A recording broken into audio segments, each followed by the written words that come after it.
नारद जी महाराज जो है सुंदर करताल करते हुए बीणा बजाते हुए कैलाश पर्वत की ओर पहुंचे और जैसे ही कैलाश पर्वत की ओर पहुंचे महाराज, कैलाश पर्वत में मां पार्वती विराजमान थी। नारद जी को देख करके बड़ी प्रसन्न हुई। अरे नारद, बड़े दिनों बाद याद किया, कहां थे अभी तक? आओ आओ बैठो। नारद जी महाराज चुपचाप विराजमान हो जाते हैं और मां पार्वती जल्दी जल्दी लड्डू लाते हैं। लड्डू दिया है, नारद जी महाराज ने लड्डू खाया और कहती है, नारद बहुत दिनों बाद आगमन हुआ तुम्हारा, तो पता ही नहीं कहां रहते हो तुम। नारद जी महाराज ने कहा, मां क्या बताऊं, कुछ कह नहीं सकता हूं। तो मां पार्वती ने कहा, नारद कहो क्या कहना चाहते हो। बोले, मां मत कहवाइए, रहने दीजिए। मां पार्वती कहवाना चाह रही, लेकिन नारद जी कहना नहीं चाह रहे। नारद जी कह रहे, मां और बताओ बाबा कैसे हैं, कार्तिकेय कैसे हैं, गणेश कैसे हैं, सबका कुशल से हम पूछा। मां पार्वती ने कहा, नारद जी संसार का हाल बताइए क्या है। बोले, मां मत पूछिए संसार का हाल। मां पार्वती ने कहा, नारद आप आए हैं तो कम से कम संसार का हाल। बोले, मां संसार का हाल बेहाल है।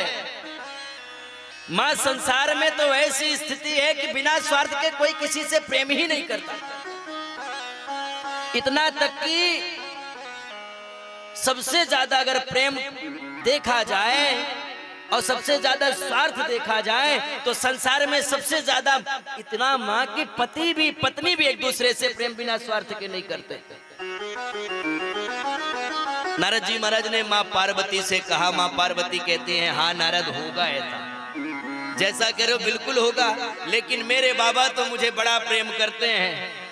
नारद जी कहते हैं, रुको अभी बताता हूं मन ही मन कितना प्रेम करते हैं। हाँ? बोलो राधे राधे। अब नारद जी महाराज कहने लगे, मां होगा, लेकिन मां मैं आपको बताऊं, संसार के लोगों में देखें तो बड़ा बनावटी प्रेम हो गया है। पति पत्नी के बीच में भी बनावटी प्रेम हो गया है। कोई किसी से जो है निस्वार्थ प्रेम नहीं करता है। मां पार्वती कहती हैं, चलो छोड़ो नारद, लेकिन बाबा तो हमको बड़ा प्रेम करते हैं। तो नारद जी महाराज ने कहा, अच्छा मां अगर बाबा आपको प्रेम करते हैं तो बाबा ने तो आपको संपूर्ण विषयों के बारे में बताया होगा। मां पार्वती ने कहा, रे गोपनीयम गोपनीयम गोपनीयम, बाबा ने अपना गुरु महामंत्र तक हमको बता दिया है। जबकि शास्त्रों में वर्णन आता है कि कभी भी गुरु मंत्र अपनी पत्नी को भी नहीं बताना चाहिए। तो कहते हैं कि भूत बाबन भोलेनाथ जो हैं वो मुझे गुरु मंत्र तक अपना बता दिए हैं। तब नारद बोल पड़े, बोले, मां जब बाबा ने आपको सब कुछ बता दिया है तब तो उन्होंने मुंड के माला के बारे में भी बताया होगा, जिसको बाबा जो है अहरनिश पहने रहते हैं। मां पार्वती ने कहा, मुंड के माला? नारद कैसे मुंड के माला? तब नारद जी महाराज बोले, बस मां मुझे अनुमति मिले, मैं चलना चाहता हूं। बोले, नहीं नहीं रुको, बताओ कौन से मुंड के मालाओं का वर्णन कर रहे हो। तब नारद जी महाराज कहते हैं कि मां उन्होंने स्त्रियों के मुंड के माला को धारण कर रखा है। अरे महाराज, मां पार्वती सुनते ही आग बबूली हो गई। नारद जी महाराज ने अपना काम किया, नारायण नारायण करते चले, और जैसे ही भूत बाबन भोलेनाथ ने देखा तो समझ गए कि नारद आए थे, कुछ ना कुछ गड़बड़ करके जरूर गए होंगे। लेकिन एक बात बताऊं सज्जनों, नारद जी की लीला जो होती है, नारद जी की संपूर्ण लीला कल्याण की होती है।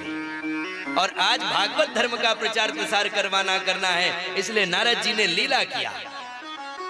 अब जब भूत बाबन भोलेनाथ पहुंचे महाराज, ये माताएं जब गुस्सा हो जाती हैं तो इनका मुखौटा जो है महाराज अपने आप बता देता है कि ये गुस्सा है।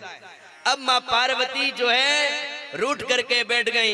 बाबा आए तो बाबा से बात नहीं कर रही हैं, भूत बाबन भोलेनाथ की तरफ देख नहीं रही हैं।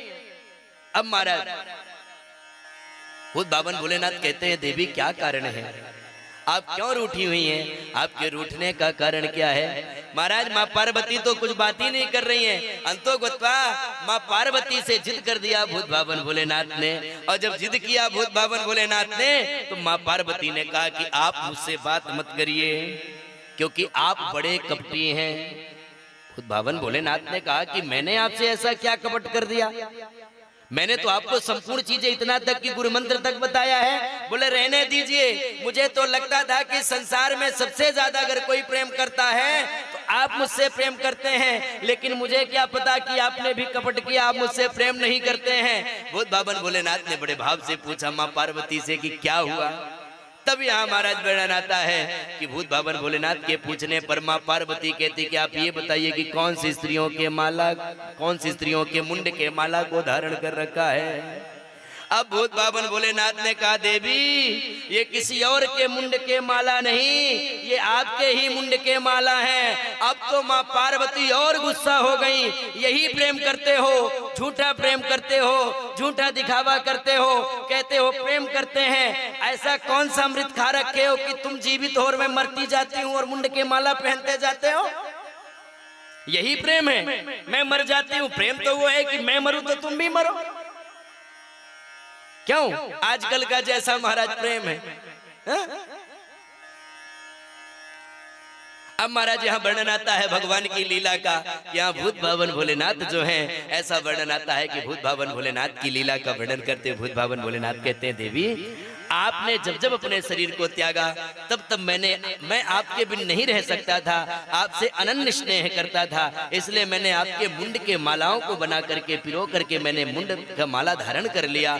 लेकिन ये सत्य है, पार्वती से कहते हैं कि मैं आपसे अनन्य स्नेह करता हूँ, इसमें कोई संदेह नहीं है।